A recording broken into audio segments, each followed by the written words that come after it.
L'histoire de Sarah et Lucas. Sarah est une élève timide qui a souvent peur du regard des autres. À l'école, elle hésite à lever la main en classe, de peur de se tromper ou d'être jugée. Chaque jour, elle se demande ce que ses camarades pensent d'elle. Lucas, de son côté, est un élève confiant. Il n'a pas peur d'essayer, même s'il se trompe parfois. Il sait que l'important est d'apprendre et d'avancer. Lucas a appris à ne pas laisser le regard des autres influencer ce qu'il ressent ou ce qu'il fait. Consigne. Imagine que Sarah et Lucas discutent ensemble. Lucas partage avec Sarah ses astuces pour ne pas accorder trop d'importance au regard des autres et pour avoir plus confiance en elle. Un jour, après la classe, Sarah et Lucas s'assoient ensemble sous un arbre dans la cour de l'école. Sarah, la tête baissée, soupire doucement. Sarah, Lucas, je ne comprends pas comment tu fais pour être aussi confiant. Moi, dès que je parle, j'ai l'impression que tout le monde me regarde et se moque. Lucas, tu sais, Sarah, avant, j'étais un peu comme toi.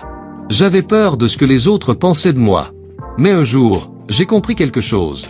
Les gens sont souvent trop occupés à penser à eux-mêmes pour vraiment juger les autres. Sarah, tu crois? Mais si je me trompe en classe, il rit parfois. Lucas, c'est vrai, ça peut arriver. Mais ça ne veut pas dire que tu dois arrêter de participer. Les erreurs, c'est normal, et ça montre qu'on apprend. Tu sais ce que je fais? Je me répète dans ma tête que je fais de mon mieux, et que c'est tout ce qui compte. Sarah lève un peu les yeux et regarde Lucas, intrigué. Sarah, mais ça ne t'embête jamais? Tu n'as jamais peur? Lucas, bien sûr que si. Mais quand j'ai peur, je me rappelle de 3 choses. D'abord, personne n'est parfait. Ensuite, je me concentre sur ce que je veux vraiment faire, pas sur ce que les autres pourraient penser. Et enfin, je souris, parce que ça me donne de la force. Sarah esquisse un léger sourire. Sarah, peut-être que je devrais essayer. Mais si je n'y arrive pas? Lucas, c'est normal d'essayer petit à petit. Par exemple, commence par lever la main une fois demain, juste pour une question facile. Et dis-toi que tu fais ça pour toi, pas pour eux. À ce moment-là, Sarah se sent un peu plus légère. Elle se dit qu'elle pourrait essayer, juste une fois, pour voir.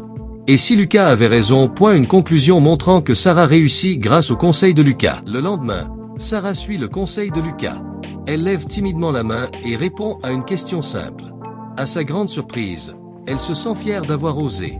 Avec le temps, elle prend de plus en plus d'assurance. Un jour, en regardant Sarah répondre avec confiance à une question difficile, Lucas lui sourit et lui dit « Lucas, tu vois, Sarah, je savais que tu pouvais le faire.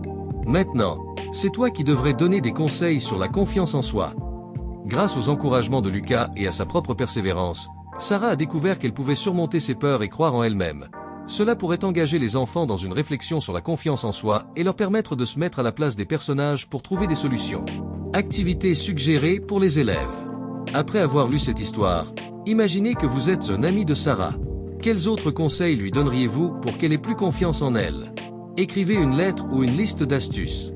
Ce type d'histoire et d'exercice favorise l'empathie et invite les enfants à réfléchir à des solutions concrètes. Cela montre l'évolution positive de Sarah tout en concluant avec une touche d'encouragement pour les lecteurs.